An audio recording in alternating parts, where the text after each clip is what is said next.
Bonjour à tous, un nouvel épisode des Bécauses, des Becs qui causent, des Becs qui osent, Bicose, pourquoi, comment. Avec aujourd'hui un invité en particulier parce qu'il fait partie de ceux qui animent régulièrement le CSI, le Conseil scientifique indépendant.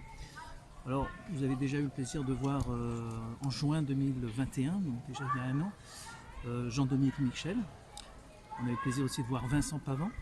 Et puis Éric Ménard, et puis bon, Martine Bonner, tout un tas d'autres personnes, célèbres ou pas, parce que le but n'est pas de faire parler des personnes célèbres, mais de faire parler des personnes célèbres dans le cœur et dans la motivation et dans probablement des choses qui font que ce qui risque de nous sauver, c'est l'humain. Bonsoir ou bonjour Olivier Soulier. Alors, moi je voulais savoir, surtout qu'aujourd'hui on a le plaisir de te rencontrer dans un cadre un peu particulier qui est un séminaire sur le sens des maladies ou une maladie des sens. Au bout de 2 ans et demi de crise, quel sens tu donnes justement à ce que nous avons vécu et dans quelle direction tu penses qu'il faudrait qu'on aille? Bah, je pense qu'au niveau individuel, au niveau de l'humanité, c'est véritablement un test. C'est-à-dire que on est presque dans un combat spirituel. On est face à un certain nombre de forces qui sont pas très sympas, pas très cool, qui organisent des processus dangereux. On sait bien que ce Covid, il a été fabriqué de toutes pièces. On sait bien qu'on a manipulé à tous les niveaux. Tu sais comme moi, au CSI, on a nombreuses fois parlé et répété à quel point toutes les informations avaient été manipulées. Le dernier article de John Ioannidis venait bien montrer qu'il fallait faire tout sauf ce qui a été fait. Donc on est face à des gens qui ne sont pas très sympas et qui ne veulent pas le bien de l'humanité, ça c'est évident. Et on les connaît tous ces mondialistes. Et donc aujourd'hui, quand on dépasse simplement ce Covid, on se rend compte qu'on nous refait la même chose du même coup avec la guerre, on nous refait la même chose avec le réchauffement climatique, on nous fait la même chose avec plein de choses. Et donc, qu'est-ce que ça veut dire? Ça veut dire que l'ensemble de l'humanité, les humains sont confrontés à l'idée de est-ce qu'on va être conscient de ce qui se passe? Est-ce qu'on va être capable de s'éveiller? Est-ce qu'on va être capable d'opposer une véritable résistance de conscience à ces forces qui sont finalement presque démoniaques finalement dans leur manière d'agir, dans leur mode de destruction, dans leur mode d'action? Et est-ce que l'humanité, dans cet énorme test qui correspond à une apocalypse au sens étymologique, qui veut dire le dévoilement, est-ce que ce grand dévoilement va amener l'humanité à être consciente des choses et à passer à un cran supérieur? Et c'est clair que face à ces intentions qui ne sont pas du tout sympathiques, eh bien, si l'humanité ne passe pas un plan supérieur de conscience pour être capable de réagir et poser un véritable non à ce qui se passe maintenant et un véritable oui à la vie, eh bien voilà, ça c'est le grand défi qui est posé à mon avis. Alors, tu as évoqué un certain nombre de thématiques. Ces thématiques, moi je ne me rappelle pas les avoir appris dans la faculté de médecine, dans mes études, et j'avais posé une question à Jean-Dominique Michel en juin il y a un an, si la psychologie, si la philosophie, et donc si l'anthropologie avait été étudiée dans les facs de médecine, puisque Jean-Dominique Michel, comme vous le savez, est anthropologue suisse, est-ce que si on avait abordé le sens des maladies ou la maladie des sens dans le cadre du cursus universitaire, est-ce qu'on en serait là aujourd'hui, de la part de la communauté médicale? Non, c'est absolument évident qu'on n'en serait pas là. La communauté médicale est particulièrement peu ouverte au sens des choses et très limitée à des éléments scientifiques dont c'est même pas de la science, moi j'appelle ça du scientifisme. On est dans des éléments, on sait bien finalement depuis un siècle, depuis le fameux rapport Fleischner, depuis la fondation Rockefeller et Carnegie, depuis l'AMA, depuis toutes ces organisations-là, on sait très bien qu'on a perdu le sens de l'humanité, de l'humain dans la médecine, on le perd un peu plus à la fois. Et entre le début de ma carrière, il y a 40 ans et maintenant, je vois bien à quel point on a détruit des pans entiers de l'humanité, de l'humanisme, et comment on arrive à une médecine business, une médecine totalement contrôlée par la pharmacie, et une médecine qui naturellement va accepter ce type de choses, puisque ça fait 40 ans qu'on forme les médecins, qu'on les filtre comme ça, et que j'ai vu moi disparaître autour de moi et être condamné ou radié des tas de médecins extraordinaires qui avaient des visions très ouvertes. Souvenons-vous de Tomatis, cet extraordinaire qui a été radié à une époque, et quand on l'a proposé 30 ans après de revenir, il a dit pas question. Mais c'était un homme fabuleux, et Maria Callas disait que sans lui, elle n'aurait jamais récupéré sa voix. Donc on avait des gens extraordinaires.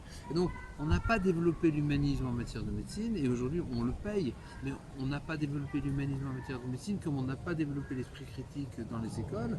Et on a fait de la BFMisation, c'est-à-dire de l'abétisation des gens, et on les a mis devant des scénarios, des jeux, des reality shows qui sont vraiment tout sauf la réalité, et des irreality shows. Et donc on a amené une abétisation, et parce que on est face à des gens qui veulent des moutons, une moutonisation, pour arriver à ce que les gens soient des consommateurs complètement bornés, butés, et qui ne fassent qu'une seule chose, c'est acheter, dépenser leur argent, travailler, et surtout pas faire grand chose. Avec même des idéologues comme Yuval Noah Harari, où ça prend des proportions absolument incroyables, où il dit il faut que vous renonciez au libre arbitre.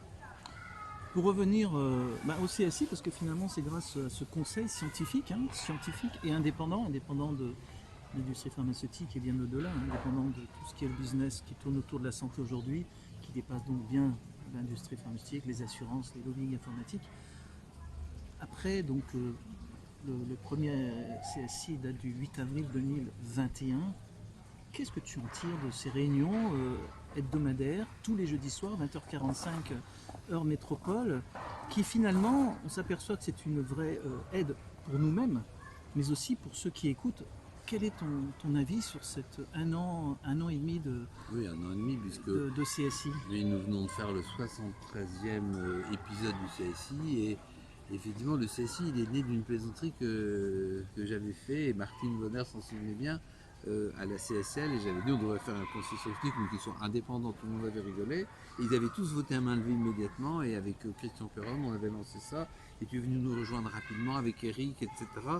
Et donc on a monté ça tous ensemble, et aujourd'hui c'est devenu une véritable institution. Et pour beaucoup de gens, ils disent c'est Radio Londres. Et grâce au CSI, combien de gens nous abordent dans la rue? Moi, je suis étonné. Je suis abordé régulièrement de gens qui me disent merci beaucoup de ce que vous avez fait. Vous avez du courage. Je dis non, j'ai pas de courage, je ne pourrais pas faire autrement. Moi, je ne pourrais pas laisser l'humanité se faire détruire sans bouger.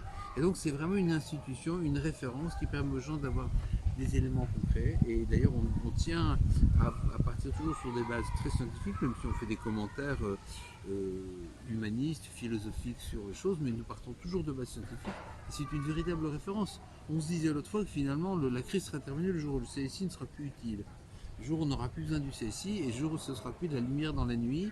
Et les gens nous disent là, c'est la lumière dans la nuit, c'est ça qui nous a maintenu notre espérance. C'est Radio Londres, on attendait tout le jeudi soir, sans vous on serait devenus fous. Effectivement, mais c'est dramatique que ce soit une poignée de médecins, de scientifiques, d'anthropologues, parce qu'on est une poignée et on fait ça. Si les gens imaginent qu'on a de gros moyens, on a des petits moyens. Hein, tu sais comme moi qu'on se débrouille avec ce qu'on a. Hein. Et bien, c'est tout à fait étonnant qu'une poignée de gens qui croient à la vérité, ou à la recherche de la vérité surtout, et de la contradiction dans la science, et bien c'est une poignée qui mette une lumière dans l'obscurité. Je rappellerai d'ailleurs que tout le travail fait par aussi bien des gens qui interviennent devant l'écran que nos petits techniciens, nos petites mains, sans que ce soit péjoratif, mais qui sans eux, on n'aurait pas de CSI. Moi j'aimerais qu'on termine par une note d'espoir.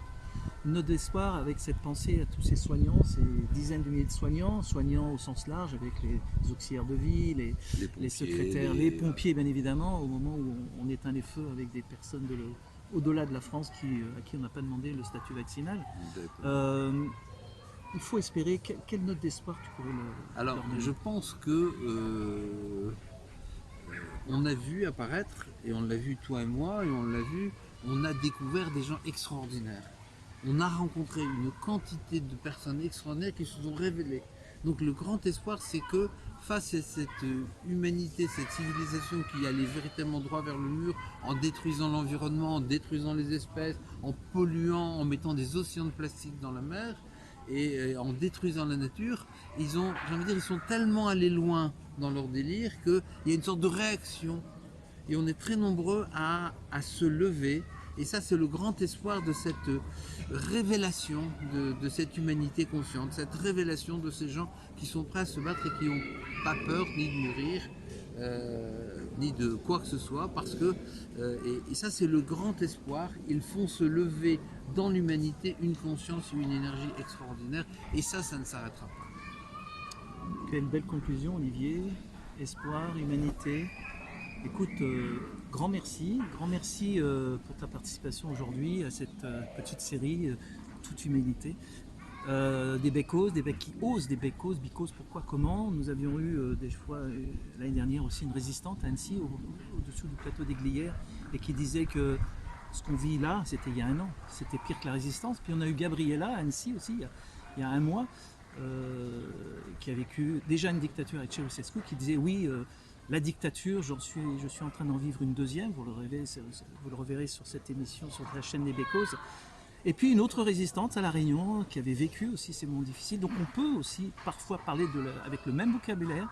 Probablement qu'il faudra en inventer d'autres pour ce qui se passe depuis 2 ans, qui est en résumé innommable et ignoble.